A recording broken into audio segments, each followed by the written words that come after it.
안녕하세요. 오늘은 2월 7일 화요일입니다. 오늘은 마태복음 9장 1절에서부터 13절까지를 본문으로 큐티 가이드를 시작하겠습니다. 먼저 오늘 이 본문을 통해 제가 묵상한 예수님은 죄인을 부르러 오신 분입니다. 13절 하반절 말씀을 읽겠습니다. 나는 의인을 부르러 온 것이 아니요 죄인을 부르러 왔노라 하시니라. 아멘. 만약 예수님이 의인을 부르러 오셨다면 어떻게 됐을까요? 인간은 아무도 하나님의 나라에 가지 못하게 됐을 겁니다. 또 예수님 역시 허탕만 치고 그냥 빈손으로 돌아가셨을 겁니다. 저는 예수님이 죄인을 부르러 오셨다라는 사실이 얼마나 좋은지 모릅니다. 제가 죄인이기 때문입니다. 그래서요, 원래 저는 심판을 받고 영원한 형벌에 처하게 되어 있었는데 다행히 살아남을 수가 있었습니다. 이게요, 다 예수님 덕입니다. 예수님은 죄인을 부르시기만 하는 게 아니라 그 사람의 죄를 용서도 해주십니다. 예수님께는요, 죄사함의 권능이 있습니다. 6절 상반절 말씀을 읽겠습니다. 그러나 인자가 세상에서 죄를 사하는 권능이 있는 줄을 너희로 알게 하려 하노라. 자, 이날 중풍병자를 고치시는 현장에서 예수님은 당신에게 죄사함의 권능이 있다는 걸 말씀하십니다. 흥미로운 건요, 예수님이 이 말씀을 하시면서 너희로 알게 하려 하노라 라고 말씀하셨다라는 겁니다.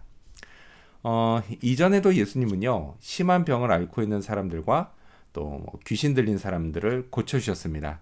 하지만요, 죄사함의 권능이 내게 있다는 말씀은 하지 않으셨습니다. 어쩌면 예수님은 당신이 이런 기적들을 행하는 모습을 보면서 사람들이 어쩜 저분은 우리 죄 문제도 해결해 주실 수 있지 않을까라는 생각을 하기를 기대하셨을지도 모릅니다. 하지만요, 사람들은 그런 생각을 하지 못했습니다. 자, 그러자 예수님이 당신 입으로 내가 죄사함의 권능이 있는 걸 알려줄게 라고 말씀하신 것일 수도 있습니다. 사실요, 저도 예수님을 알기 전까지는 예수님께 이런 능력이 있는 줄 몰랐습니다. 자, 그렇다면 계속해서 오늘 이 본문을 통해 제가 발견한 인간의 모습 어떤 게 있을까요? 오늘은 믿음으로 예수님 앞에 나온 사람들을 볼 수 있습니다. 2절 말씀을 읽겠습니다. 침상에 누운 중풍병자를 사람들이 데리고 오거늘 예수께서 그들의 믿음을 보시고 중풍병자에게 이르시되 작은 자야 안심하라 내 죄사함을 받았느니라. 예수님 앞에 한 중풍병자가 침상째 들려 나왔습니다. 침상 네 모퉁이를 각각 한 사람씩 잡았다라고 하면 4명이 들고 온 겁니다. 그래도 무거웠겠죠. 그랬을 텐데도 그런 수고를 마다하지 않은 이유는 그만큼 중풍병자가 꼭 좀 나았으면 좋겠다라는 간절함이 있었기 때문입니다. 그리고 또 한 가지 이유가 있다면 그건 믿음이 있었기 때문입니다. 예수님이라면 충분히 고쳐주실 수 있을 거라는 믿음이죠. 예수님은 그들의 믿음을 보셨습니다. 그리고 중풍병자를 고쳐주셨습니다. 더욱이 중풍병자는 죄까지 용서받았습니다. 이 역시 흥미롭지 않습니까? 예수님은 중풍병자의 믿음에 관해서는 아무 말씀도 하지 않으십니다. 치유받는 당사자인데도 말이죠. 물론 그렇다고 해서 당사자의 믿음이 중요하지 않다 이런 뜻은 아닙니다. 자, 이 장면에서 성경은 중풍병자를 위해 헌신한 4사람의 믿음을 강조합니다. 이를 통해서 중보자의 믿음이 중요하다라는 것을 말씀합니다.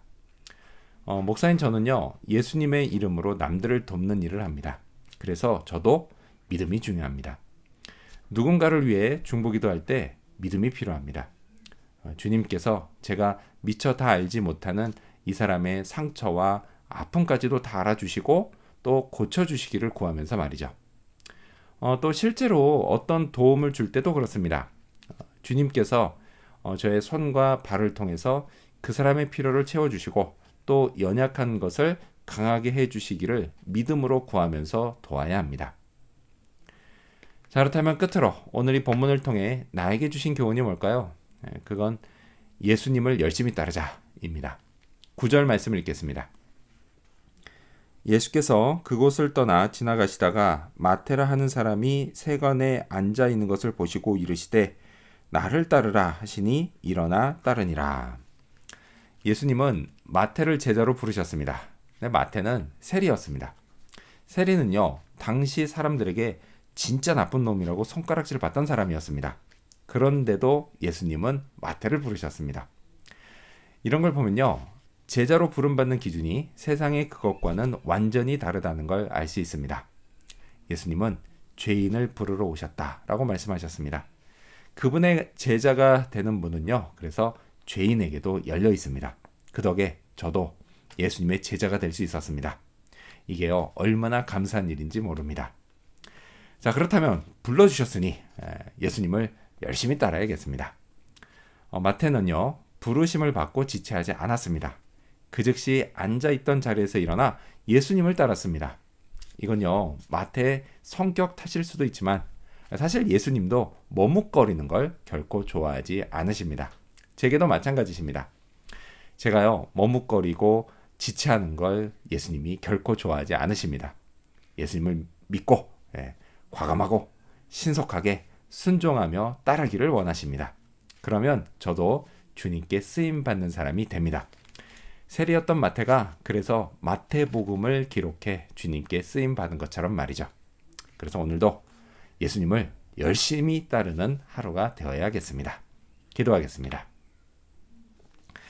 죄인을 부르러 오신 예수님, 저 같은 죄인도 제자로 불러주시니 감사합니다.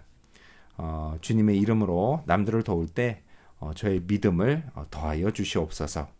그리고 불러주신 것에 감사하며 오늘도 예수님을 열심히 따르게 하여 주시옵소서. 그렇게 주님께 쓰임받는 사람이 되도록 인도해 주시옵소서.